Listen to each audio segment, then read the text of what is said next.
selanjutnya apakah ada yang tidak berangkat? Berangkat sama. Baik, kalau itu nanti Ibu akan isi daftar hadirnya. Baik, sebelum memulai pembelajaran pada siang hari ini, alangkah baiknya kita berdoa terlebih dahulu agar kita dipermudah untuk menerima ilmu yang Ibu sampaikan. Silakan Kakak kelas untuk memimpin doa. Berdoa terlebih dahulu. Doa dimana? Doa dimana? Terima kasih Allah ya telah memimpin doa pada kesempatan kali ini. Semangat ya untuk belajar hari ini. Baik, Ibu di sini akan menjelaskan mengenai menelaah pidato persuasif. Sebelum kita melakukan menelaah pidato persuasif, kita harus mengetahui dulu apa definisi dari pidato persuasif. Baik, di sini ada pengertian dari pidato persuasif. Bentuk pidato persuasif adalah bentuk komunikasi lisan yang bertujuan mempengaruhi pendengar untuk berpikir atau bertindak sesuai dengan ide atau pendapat pembicara. Selanjutnya di sini ada pentingnya menelaah pada pidato persuasif. Ada dua, yang pertama adalah untuk memahami isi, struktur, dan efektivitas pidato. Selanjutnya membantu mengenali strategi yang digunakan untuk mempengaruhi audiens. Jadi kita bisa menggunakan beberapa strategi untuk mempengaruhi audiens yang kita ajak bicara. Selanjutnya unsur pidato persuasif. Di sini ada tujuan, audiens, gaya bahasa, dan struktur. Tujuan adalah mempengaruhi pendengar.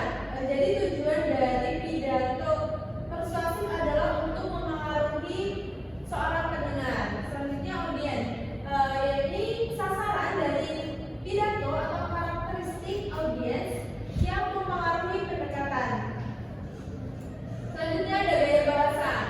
Gaya bahasa adalah retorika yang menarik dan mudah dipahami.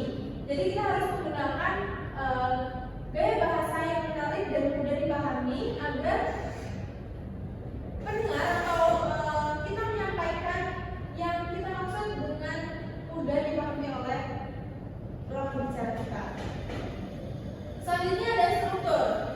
Terdiri dari pembukaan, isi, dan penutup yang terorganisasi dengan baik.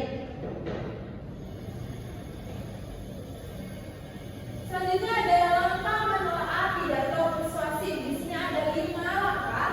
Yang pertama, mengenali tujuan pidato, apa yang ingin dicapai pembicara, misalnya mengajak, menginspirasi, atau mengubah opini. Hati kalau didengar terlebih dahulu ya Nak ya. Selanjutnya pada poin kedua ada menganalisis struktur pidato, yaitu apakah pidato memiliki pembukaan yang kuat, isi yang logis, dan penutup yang memotivasi. Kita harus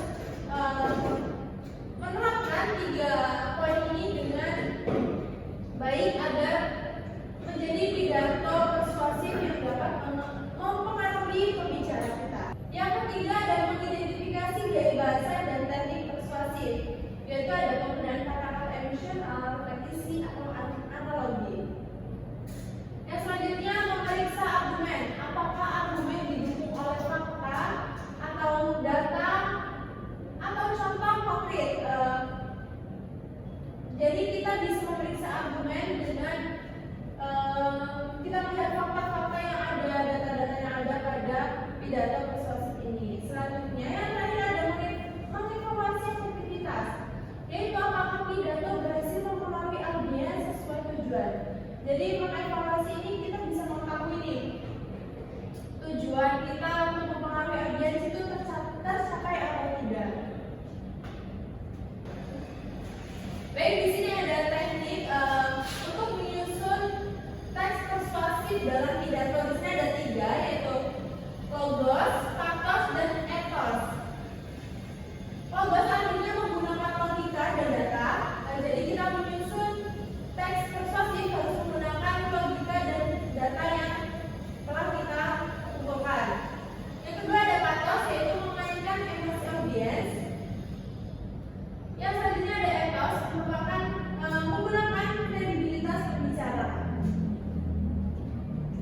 Baik, di sini Ibu telah memberikan contoh, Bapak akan disimak. Nanti Bapak akan memberikan tugas pada akhir pembelajaran kali ini. Ibu boleh minta tolong kepada Alia untuk membacakan pidato prestasi. Pidato persuasi. Mari kita jaga kebersihan lingkungan, berisi hidup sehat dan bumi yang lebih baik. Mulailah dengan hal sederhana seperti membuang sampah pada tempatnya. Jika kita semua melakukannya, maka dunia akan menjadi lebih bersih. Ayo jadikan kebiasaan ini bagian dari hidup kita. Bersama kita bisa menciptakan perubahan. Yang selanjutnya, Hasil telaah yang pertama, tujuan.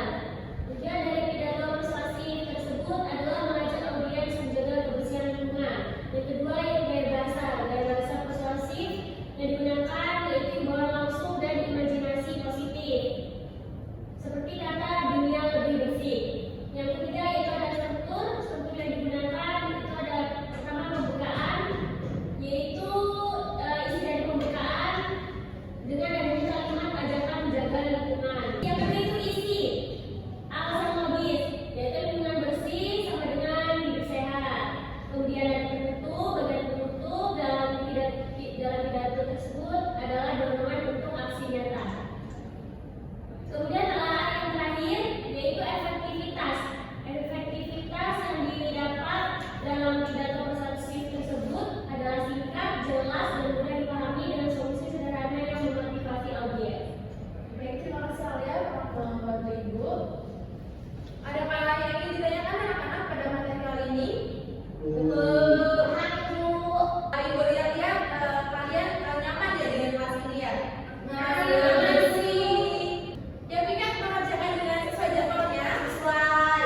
Bagus, ini juga Ibu lihat-lihat kursinya rapi, semuanya nyaman, wangi. Terus pencahayaannya juga tidak membuat mengantuk ya. Di sini ada yang beda seragamnya, mungkin Rizky dengan Alia tidak menggunakan seragam yang sesuai. Pakai Bu, tapi ini kedinginan Bu. Baik. Kalau Alia lagi sakit Bu, jadi pakai jaket. Oke, gak apa-apa, minggu depan Ibu harapkan menggunakan seragam yang sesuai dengan apa yang ditentukan agar enak untuk digunakannya ya. Baik Bu. Baik, Ibu himbau jika anak-anak biasanya membeli jajan yang dibawa ke kelas tuh jangan lupa sampahnya dibawa pada tempatnya agar kelas ini tetap terjaga kebersihannya ya anak-anak ya. Ya. Baik, Ibu Adi, wassalamualaikum warahmatullahi wabarakatuh. Waalaikumsalam warahmatullahi wabarakatuh. Terima kasih. Sama-sama. Bisa nih. Perkenalkan, saya Rizky Maharani sebagai observasi lisan Berita Intan Savitri dalam keterampilan mengajar pengelolaan kelas. Di sini saya akan menilai komponen-komponen yang terdapat dalam keterampilan tersebut. Yang pertama ada prinsip pengelolaan kelas. Hangat dan antusias. Berita Intan Savitri sudah sangat baik dalam membuka kelas dengan sangat hangat dan antusias. Kemudian tantangan. Berita Intan Savitri sudah memberikan tantangan kepada siswa sebelum pembelajaran dimulai dengan sangat baik. Bervariasi.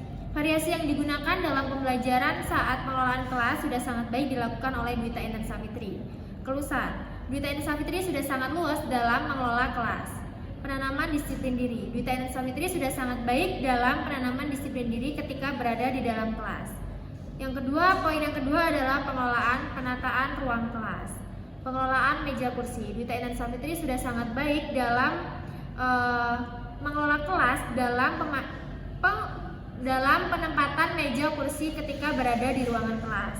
Yang kedua ada pengelolaan alat pembelajaran. Berita Intan Savitri sudah sangat baik dalam menggunakan alat pembelajaran seperti papan tulis dan media TV untuk pembelajaran ketika memberikan materi ketika berada di dalam kelas. Kemudian ada penataan keindahan dan kebersihan kelas. Berita Intan Savitri sudah sangat baik memperhatikan kebersihan kelas. Kemudian ventilasi dan tata cahaya. Berita Intan Savitri sudah sangat baik memperhatikan ventilasi dan tata cahaya ketika berada di dalam kelas saat memberikan materi. Poin yang ketiga ada tindakan pengelolaan kelas. Yang pertama ada preventif. sikap tanggap, perhatian, keterlibatan. Wita Intan Savitri sudah sangat baik saat memberikan sikap tanggap, perhatian, dan keterlibatannya kepada para siswa ketika berada di dalam kelas. Memberikan perhatian pada waktu yang bersamaan saat mengajar. Wita Intan Savitri sudah sangat baik memberikan perhatian pada waktu ketika dia mengajar dan memberikan pembelajaran saat berada di dalam kelas. Merumuskan perhatian kelompok pada tugas yang diberikan. Wita Intan Savitri sudah sangat baik dalam melakukan hal ini. Memberi petunjuk-petunjuk yang jelas. Wita Intan Savitri sudah sangat baik saat memberikan petunjuk-petunjuk yang jelas ketika memberikan tugas atau memberikan materi-materi ketika ia menyampaikannya di dalam kelas kepada siswa. Wita Intan Savitri sudah sangat baik ketika menegur tingkah laku siswa yang mengganggu ketika berada di dalam kelas. Poin yang terakhir ada represif, perubahan tingkah laku. Wita Intan Savitri sudah sangat baik ketika menganalisis tingkah laku yang berbeda ketika siswanya melakukan aktivitas ketika berada di dalam kelas, menimbulkan dan memecahkan tingkah laku yang terdapat masalah. Wita Intan Savitri sudah sangat baik ketika memecahkan tingkah laku yang terdapat di dalam kelas ketika pembelajaran berlangsung. Sekian itu saja yang dapat saya sampaikan. Saya ucapkan terima kasih.